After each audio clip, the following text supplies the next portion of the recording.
Hey folks, AJ the CEO here, and I am so excited that over the years we've been able to check out a lot of cool stuff, and today is no different. I am sitting down now with a new camera from Fomako, and I'm really excited to check this out because the prices are starting to come down on these things.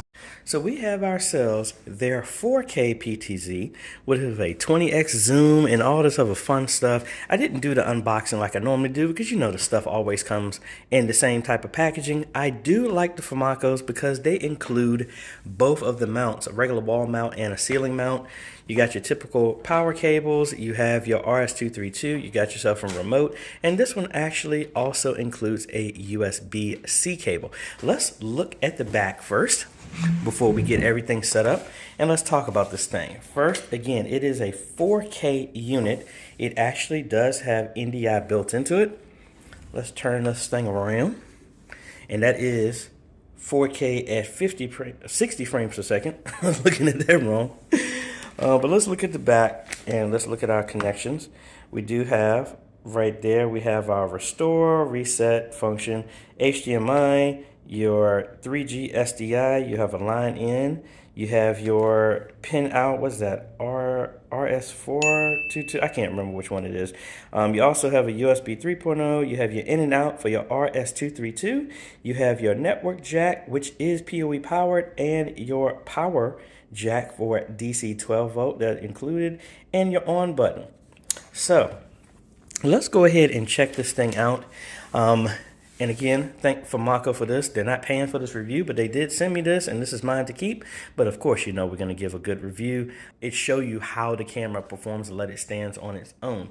So what we're going to do, I'm going to take this downstairs into my little studio, hook this up, and I'm trying to see where I'm going to use this as a camera. But let's go ahead and hook it up, and then we're just going to go through the menu, go through the settings, and all this other fun stuff as we typically do. So on my setup, you see I got limited space where we got a lot of stuff down here, but I'm going to use this tripod for right now. And if we look on the bottom, we have our regular quarter thread on there, and it got the little placeholder here. So I am going to use this mount to put that on here. So let's do that real quick. Alrighty folks, so as you can see, we have the camera hooked up. Now, one thing I must mention, I really like the fact that there's a LED screen on the front. As you can see, it shows the IP address that's currently being set. Now, this has been like, I don't understand why no one has actually put this in place, nor I even thought about maybe having that as an option, because typically I would use the advanced IP scanner to hook this up to your network.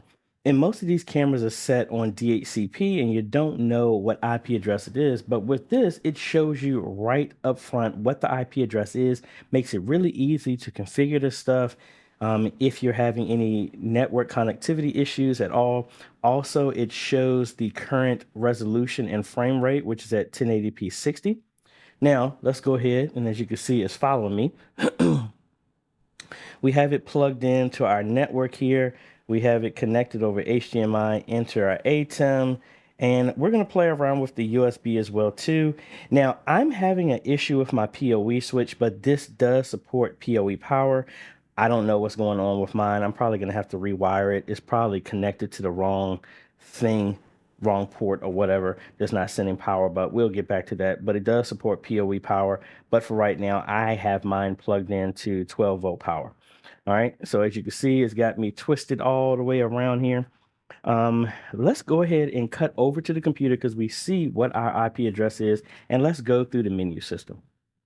Alrighty, so we're here on the desktop. Let's go ahead and log in. Again, I already knew what the IP address is because I had this set up. All right, so this is the main page that we have logged in here.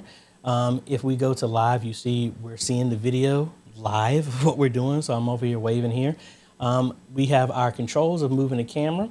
Now, the controls do not work if you have tracking on. So let me go ahead and turn that off. And now, as you can see, I can move the camera with these controls. It does come with a remote like I've shown. So I'm gonna just keep the tracking back on. Let's go ahead and go through the menu. We have our live so we can see what's going on. We have our video here. We have our settings. As you can see, we have our HDMI out settings. And like I said, the HDMI out supports all the way up to 38 40 at 2160 at 60 frames a second. Now, if we went to SDI out, as you see, the SDI out is only a 3G SDI out, so it only supports up to 1080p at 60 frames a second. But again, our fiber optic HDMI cable is a good option if you want to go with the 4K coming out of there. Me personally, I don't use that, but you know, it is. You have your encoder levels, your video formats, you know, you have your settings. I've never really messed with these, the Dante AVH 4K. Anyway, you have your encoder for your streams. That's where you have your H.264, 265, or your JPEG. You can set your bit rate, your frame rates here if you really wanted to, and drop them down here. Your bit rate control, and then more encoders for your second stream. Now for your tracking, we do have the window here that we can dial some of this stuff in. So you want to show what's your target retention, how long you want to stay in place, your auto zoom, auto tilt, whether you want to support that. So say you don't want to zoom in and punch in, you want to keep it at a certain distance, and it will just move with you instead. Or you want to let it auto zoom, but you don't want it to tilt up and down, you know, stuff like that. You can change your figure size. Again, I'm using the settings that Fomako recommended me for this. You can do your tracking start position. You can set those. You can set presets. Your character position. Are they going to be to the left, the middle, or the right framing of your video? You can set up zones. You can do auto framing and other stuff like that with retention. And we'll play around with some of that stuff as well too. Now, if we go over to our image, we have our classic stuff here where you can change your exposure to manual, bright and different settings here. As you can see, I can do manual. I can set my own iris and shutter and gain if I really wanted to. SAE, I forgot what that is. I think that's prioritizing shutter over exposure or something like that. I can't remember. Typically, I set these at auto. I don't really need to get super granular with my stuff, so that works for me. You can go over here to color. You can do your auto white balance, set it to indoor. You see mine is just super blue if I set it to that. I can set it to outdoor. Now, while speaking of outdoor, I typically don't use some of these PTZs outside because they don't have ND filters. If you don't know what an ND filter is, these are more like sunglasses for the lens because sometimes the sun is so bright, it's gonna wash out your image. That's why I haven't had success with that. I haven't been in a position to try this outside, but you never know. You do have your manual, so you can set that yourself. You could do the one button press, so you can get like a white color card and you can set it on site. You could do that. And then you have your variable one, so you can set it yourself. Me personally, I'll leave it in auto, works fine for me. Over here in image, you can set your luminance, your contrast, your sharpness. You can flip your vertical and horizontal if you want to put this camera upside down, that it does support. You have your black and white mode if you want to do that, your style, and all that other fun stuff. All right. You have your PTZ controls, your autofocus zone front. How sensitive is it? Is it high? Do you want to freeze the image? And you got your noise. Never really mess with that, but oh well. Go to audio, auto. It does allow you to connect audio in. I personally have only done this once, but typically I don't run audio to the camera, but you can if you want to. You can turn that on and off. You can some Dante support levels as well too. Your audio type, kind of stuck with that.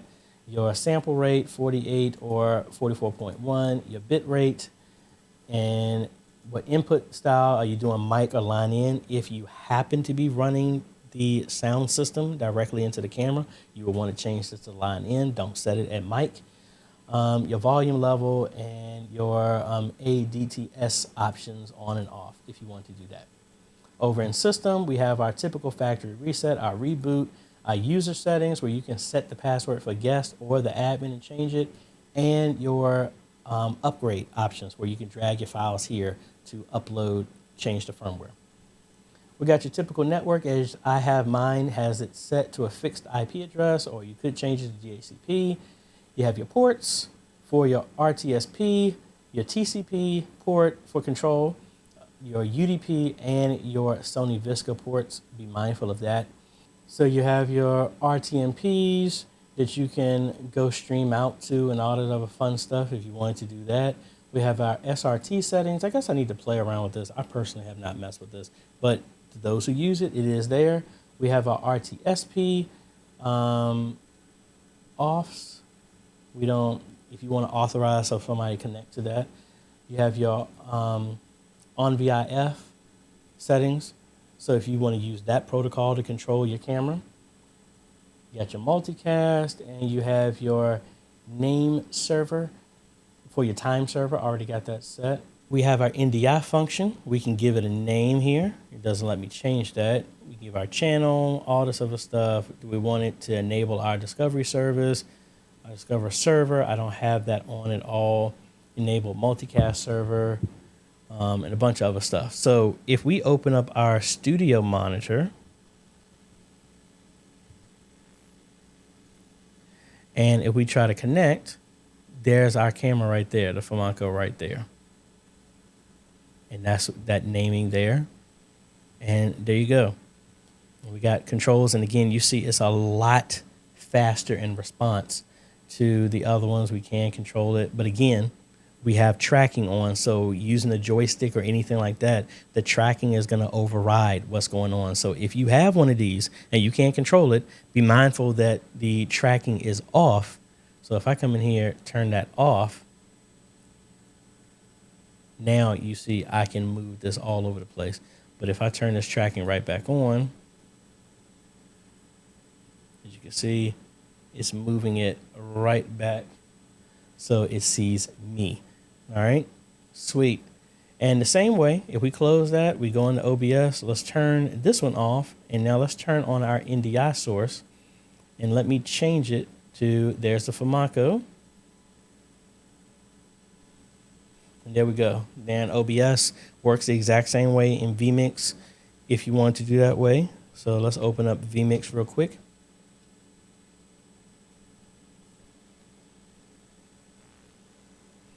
So if I wanted to add this, we'd add an NDI. It's going to scan. There's our Fomako. And there's our camera. Works the exact same way. Let's go ahead and close this. I don't need that open. All right, and let's go back to our page again. We got our overlays. You can add enable time if you really wanted to. Let's submit that. That's on the first stream. You can give it a title and all this other fun stuff. And let me see where that actually is being added. There you go. You can see it right there in the top. Hopefully you can see it right there in the top where it's adding that time there. So let's fit this back to screen here. All right.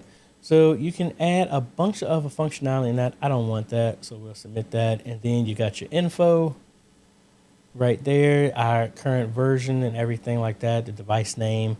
We got our controls and all this other fun stuff there. Really straightforward. Just like anything else, you can set your controls, you can set your zoom, presets, all this other great functionality as well. Some joysticks will give you the option of being able to turn off the auto tracking. All right, folks. So the next thing, which I forgot to do, is using all that port information that we went over. I want to show how to add this camera to a joystick. It is very simple to do.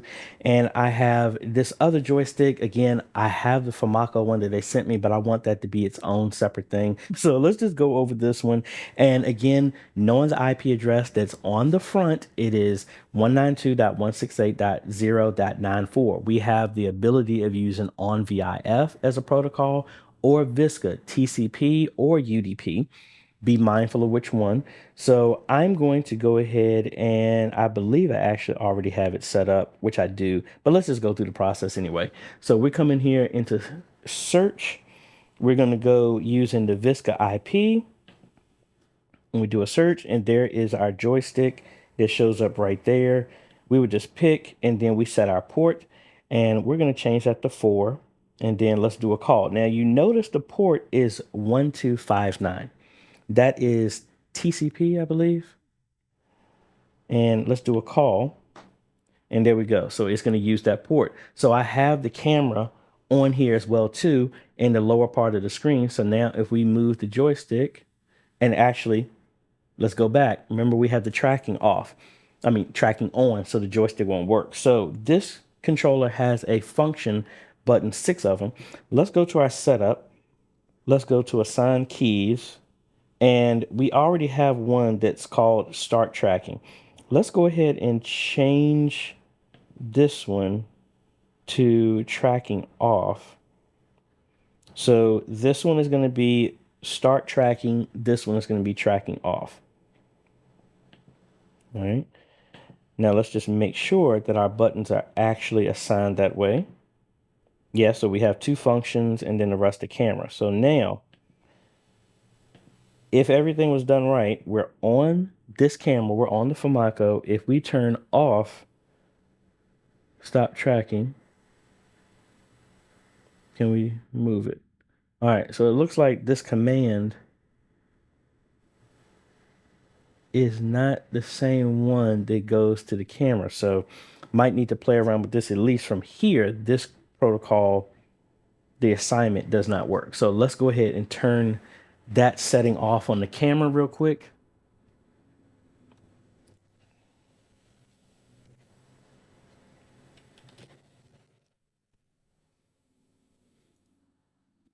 So I have that setting now turned off because you can see that show up, and that's why you don't see the camera moving with me. So now, can we turn it back on? No, that command does not work either. So anyway, let's move the joystick. So as you can see, it is controlling everything. You're seeing me wave there. So all the same functionality is the same. So we can set presets. So let's go in here and set this as position. We'll do 1 preset. And then let's zoom in on the back of my head.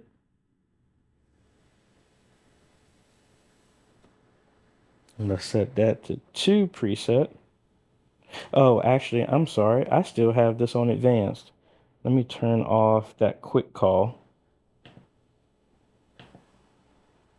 Now let's do this again. We're going to do this 2 preset. So we just set that position.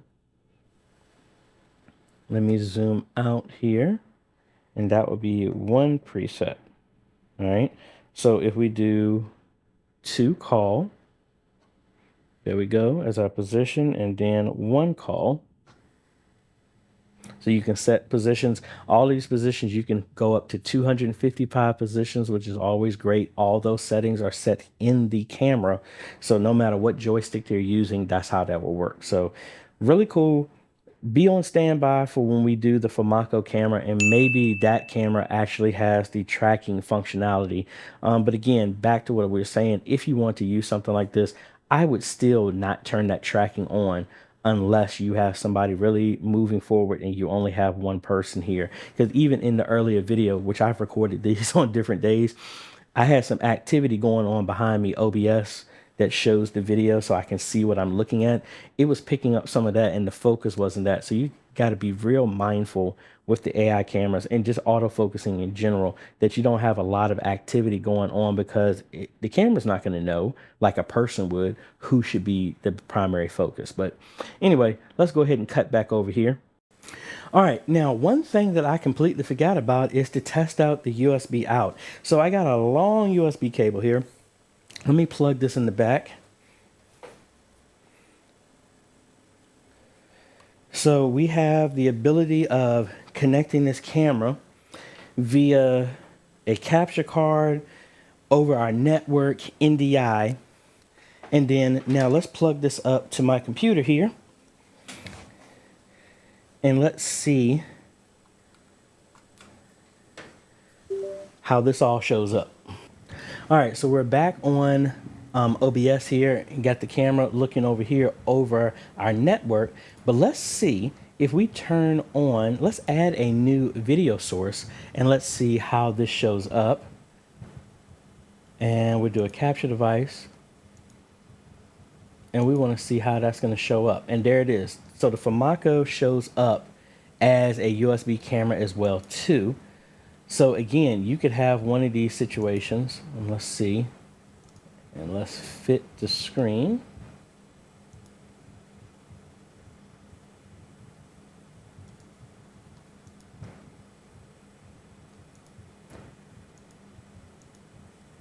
I'm not exactly sure why I'm not getting anything here. Let's go ahead and manually put in our settings and see what's going on. All right, it's not showing.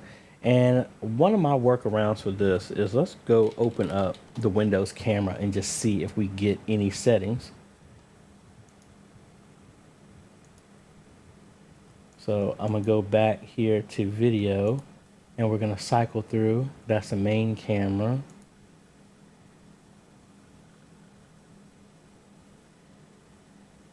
All right, it says this is used by another program.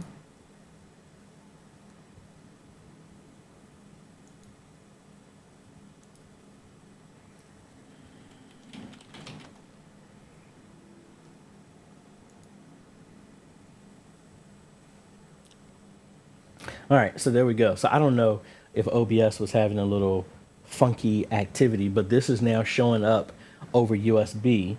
That's how this is connected. So let's try OBS one more time and let's see what we get with it. And actually, let me just do a new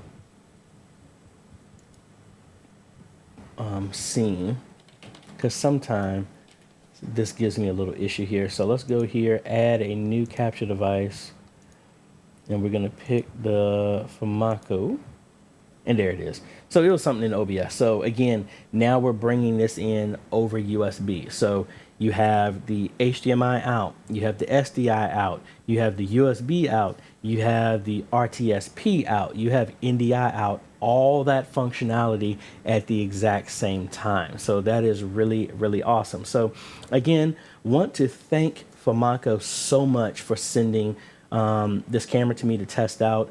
Really great product. I've been using their products for years.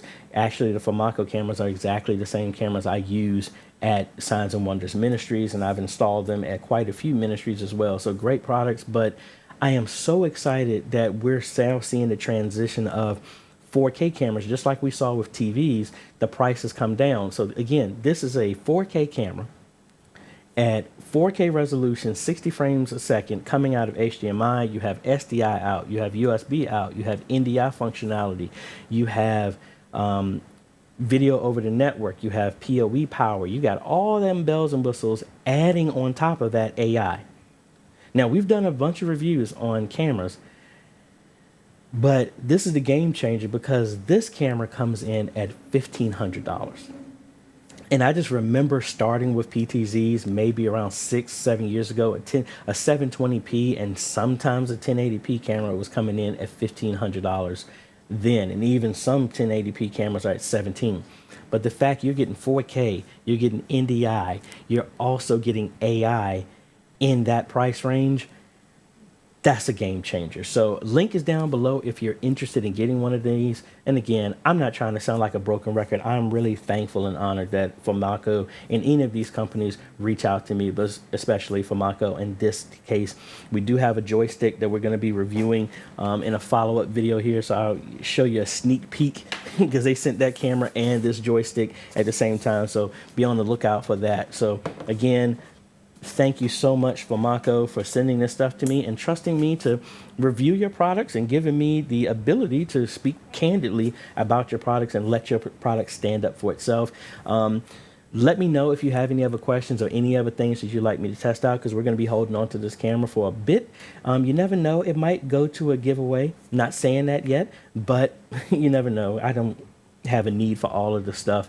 But again, I want to hold on to it long enough to let me be your guinea pig if you're looking at using some of this stuff in the ministry. But let me know. You never know. I might actually put this at a church, just hook it up to see how it goes in a real service and just do sample footage or something like that, or link it to a service as using that. But let me know. And I think I might have overspoke it or already said it. I can't remember. Link is down below if you're looking at getting one of these. And that's about it. So if you like the type of content, appreciate a like, consider subscribing. Hit that bell. That way you get notified when we come out with other videos to help Modernize Your Media Ministry. Thanks for watching, folks. This is AJ. Catch you on the next video. Later.